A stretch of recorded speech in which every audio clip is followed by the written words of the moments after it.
Or am I? You keep going back to this. It was no one! Oh, you were on the phone with no one. Well, how about I go tell him right now? What up, y'all? This your boy Ace here, and welcome to Afternoons to Light. So Fallon Henley, man, you gotta love Fallon Henley, man, because she don't play. You can tell she don't play, bro. She not letting Kiana James get off the hook, bro, just because they won the tag team titles. She confronted. Now, this was before they found out that they had a party. The Briggs Jensen, you know what I'm saying? They ended up setting up that party, like I was saying. So, they ended up, this basically what happened, right?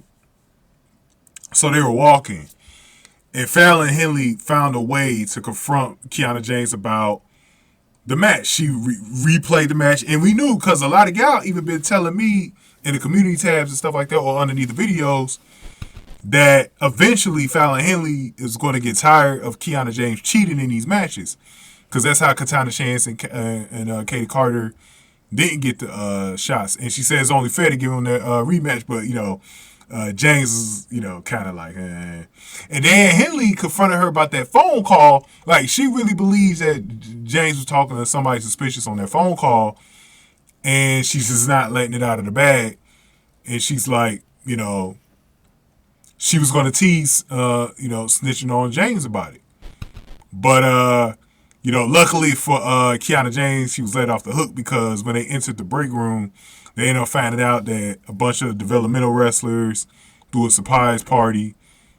Briggs and Jensen, basically helped set it up. So it's interesting. So they just ended up partying the rest of the night. And then Jensen actually revealed that he's going to have a Valentine's Day next week. So it's going to be interesting with Kiana James. So I like the layers of this, and I like how they got the belts too, because it adds another layer to the storyline between Fallon Henley and Kiana James, because Fallon Henley ain't about that cheating stuff. So it's gonna be interesting. But now what's interesting too is that Kiana James and Katie Carter are heels now, so it's a little bit different, with giving them their rematch, because it's not like they're baby faces anymore. So it's interesting to see the way this is gonna play out. But now I'm kind of in favor. I'll talk about a little bit more about this when I talk about how they confronted Roxanne Perez and turned heel.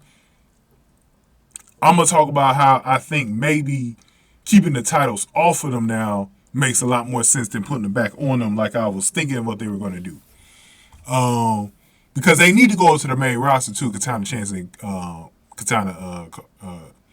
James and Katie Carter. So we'll see what they do with that. But let me know your early thoughts. I'm going to come back to wrap this up. Okay, you guys, make sure y'all going ahead and hit the like button, comment, and share the video. Also, make sure you guys also donate to the channel by hitting the thanks button below, or you can hit up the Cash App, $SAC Exchange, to send any donation to the Cash App. Here are the top donators, and you can fit yourself in this list at any time if you donate at least $2 or more. Thank you. So yeah, man, it's like I said, it's very interesting. Very, very interesting. Let me reveal a poll too that I put out. I think I put this out during Vengeance Day weekend. It was like after that. Let me see what those poll results were. Okay, here they are. So the turnout was almost 600 votes. I asked you guys who you like better as NXT Women's Tag Team Champions. 63% of y'all said Chance and Carter, but 37% of y'all said Henley and James. That's actually a closer poll than what I anticipated. So a lot of y'all are on board with them being tag team champions, Henley and James. I think they should keep them for a little bit, like until this storyline really comes to a crescendo between her and Henley, and everything is found out about James.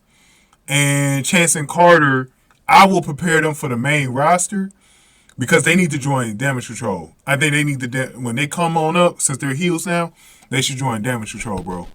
I will start to kind of like transition them into going up on the main roster.